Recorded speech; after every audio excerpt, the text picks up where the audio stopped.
What's going on, YouTube? Ferocity here. I hope you guys are doing well. There's a lot of reasons why I miss the old Call of Duty days.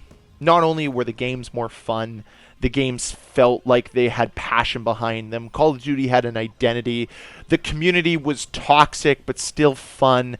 And we also had transparency from the developers.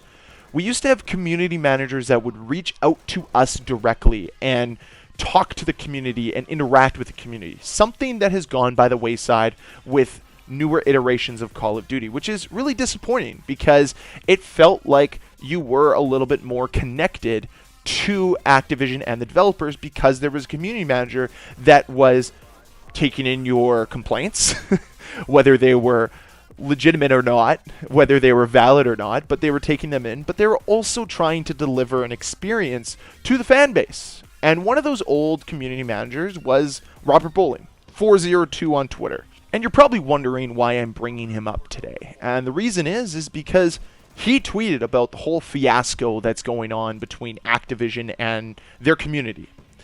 Because he's not the only one that feels that Activision is stepping a little too far. So let's go into his tweets. The first part of this thread starts on May 23rd. He says, "There's a divide happening in the game industry right now. Those who see the value in empowering your community to take your game, mod it, augment it, rebuild it, create something new out of it, and those who cease and desist. There's always a time when lawyers come knocking and suggest you crush some community initiative that is getting too close to copyright infringement. And it's easy to pull that trigger. You can pay lawyers to crush or invest in the community to empower them legally." This is a really good tweet. These are good tweets because they're very true. The way that Activision should have responded to the SM2 project was to empower them. Let them coexist within the Call of Duty community. But unfortunately, what they've done is turn their back on the community and decided that they don't want these fan-made projects. They don't want community-driven projects. And what's happened is the Call of Duty community has kind of given the big middle finger to Activision, and people are walking away. People are not playing the game anymore. And frankly, there's not a lot of people left. The Call of Duty community is nowhere near what it used to be, and it needs some revitalization right now. It needs some evolution. It needs to change, and I think we can all agree on that. There's also this tweet from Robert Bowling. "I would not be a game developer if I didn't start by modding my favorite games. Counter-Strike wouldn't exist if it wasn't for modding. PUBG would never exist if it wasn't for modding. You never know what can happen when you allow your most dedicated fans to be creative." Can you imagine what SM2 could have turned into? What if Activision just brought on the SM2 team and said, "Hey, you guys are going to create Call of Duty Remastered. You guys are just going to remaster titles and churn them out every 6 months, every year or something like that." Because that's what SM2 was basically building, was anniversary games for Call of Duty, remastered versions of past games. And that's what the community has been missing, because the current iterations of games certainly aren't good enough. And SM2 was going to give us an opportunity to actually experience what Call of Duty used to be. But the people over at Activision aren't making smart decisions right now. They're not thinking with their heads, they're thinking with their wallets.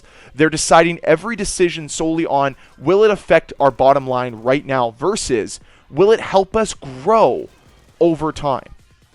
Think about any investment you've ever made in your entire life. Maybe you're too young for investments.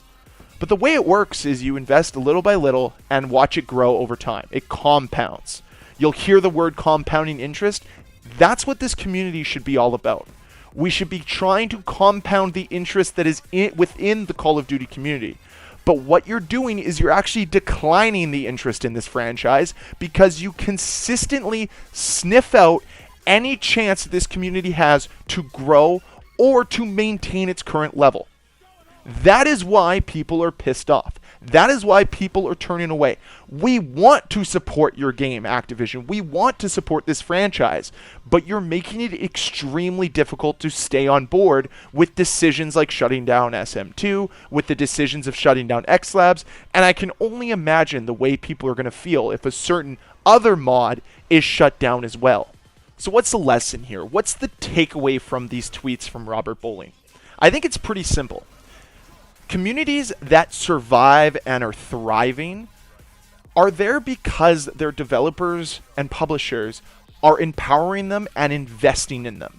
What Activision is doing right now is they are not investing in us. They are not giving us the tools to enhance our own experiences. Instead, what they're doing is they're stunting this community at every single turn. And what's happening is people are turning their backs to them because of these decisions. I don't know if the ramifications of the shutdown from SM2 and X Labs have been felt yet by Activision, but they're going to be felt. There's going to be widespread boycotts for Modern Warfare 3. There's going to be widespread boycotts for the MW2 store. Do you honestly believe that the Call of Duty community is going to be in a healthy state when Modern Warfare 3 comes out? There's no chance, especially with what's happened over the last week. And you don't think this momentum's going to build as we learn more and more about how bad Modern Warfare 3 is going to be? Because, guys, it's going to be bad. It's going to be really, really bad. I'll gladly eat my words if I'm wrong. I'll gladly come onto my YouTube channel and say, hey, guys, Modern Warfare 3 is great. I'm sorry, go buy the game. I'll do that. But the chances that that's going to happen are like 1 in 8 billion. I would believe that I have a greater chance to win the lottery or score a date with Margot Robbie than Modern Warfare 3 being good, exceeding our expectations, which is kind of funny because the expectations are pretty darn low. I would honestly love to see Activision do a full 180 here. Again, don't believe it's going to happen. But investing in their community once again, empowering their community again, would be a great step forward for the community to maybe start trusting them again. Because right now, there's no trust between us whatsoever. Nobody believes in them. Nobody trusts them. And frankly, all of this backlash is so deserved. After everything they've pulled over the last 4 years, you don't think that people would start to wake up and see that you're alienating an entire community? Because that's what you're doing. You're turning your backs to this community with every new decision you make. And it's only gotten more egregious as time has gone on. So, I'm ready to put a stop to it. I'm ready for us to actually band together as a community, unite as a community, and I believe we're getting there. I believe there's a lot of momentum here. But this revolution is just beginning. This is the start of it. And I'm hoping over the next several months, it continues to grow. And we get some real momentum as we go into Modern Warfare 3, and that game gets a full-fledged boycott from this community. And then maybe Activision will start listening to us. Maybe then Activision will start to change and invest in their community again. Anyways, that's it for today's video. I thank you very much for watching. Let me know down below in the comments section how your day's going today. That's all I want to know. I'm hoping you guys are doing well. I thank you so much for all the support on the videos. I thank you for coming here and being part of this revolution because, you know what? I think we are going to change the future of Call of Duty. Or Call of Duty is just going to die and we'll have something else to enjoy. So I think it's a win-win here. So again, if you enjoyed this video, hit that like button. If you want to see more videos from me and join this revolution, hit that subscribe button, and I'll see you guys next time. Bye.